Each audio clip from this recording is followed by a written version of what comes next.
This is just not good. What is wrong with this thing?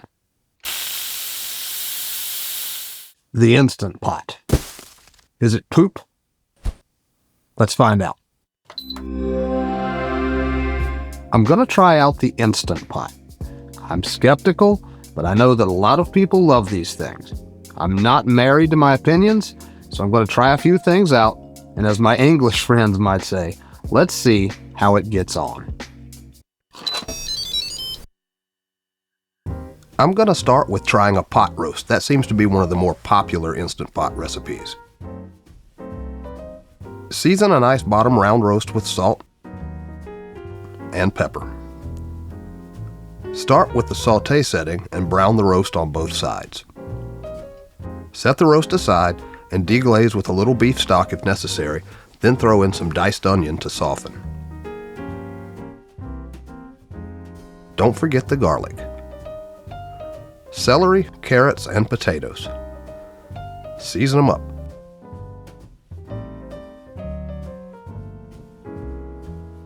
Transfer about half of the veg into the Instant Pot, then lay in the roast. Add the rest of the veg in and around. Pour in about 2 cups of beef stock. Follow the directions for whatever model you have and set it to pressure cook for 1 hour. I'm going to release the pressure and have a taste.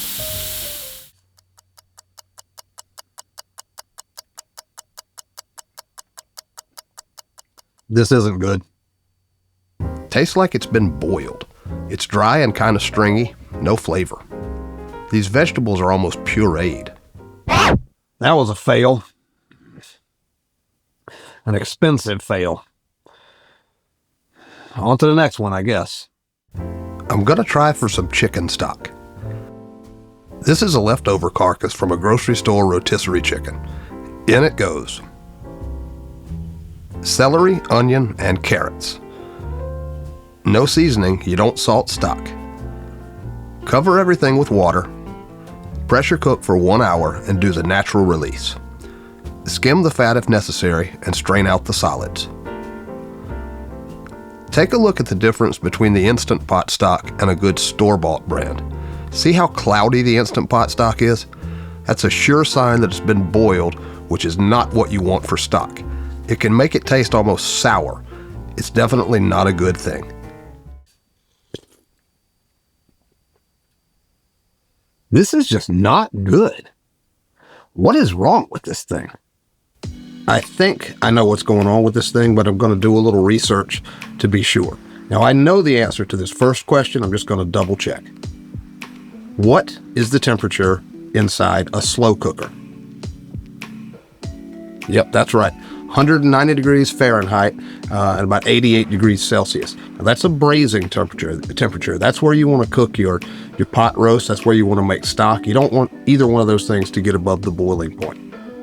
Now, this is the real question. What is the temperature inside a pressure cooker?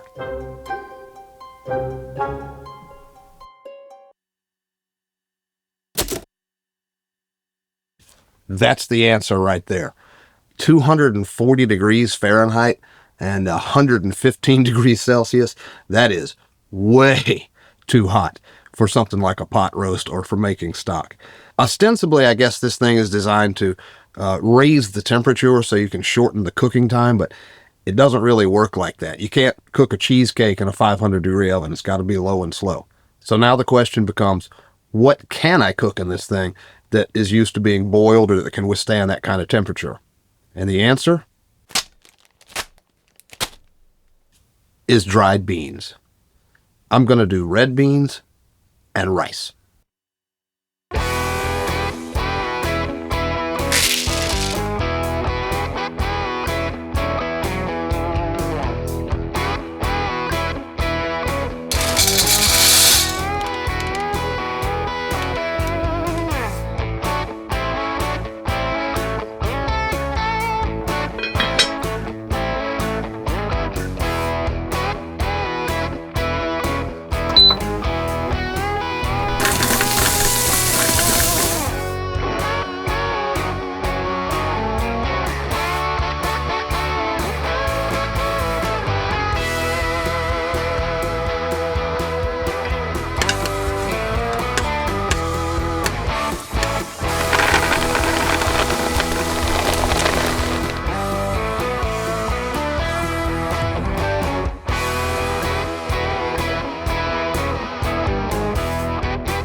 Now we're getting somewhere. This is what this thing was made for. I don't think I can recommend it for stuff that wants to be braised. But for stuff that's boiled, I think it's great. I bet pasta would work. Probably cook pasta in half the time. Chili, maybe rice, boiled peanuts. It's not poop, but it's not a replacement for a slow cooker. Instant Pot. 2 fails, 1 win.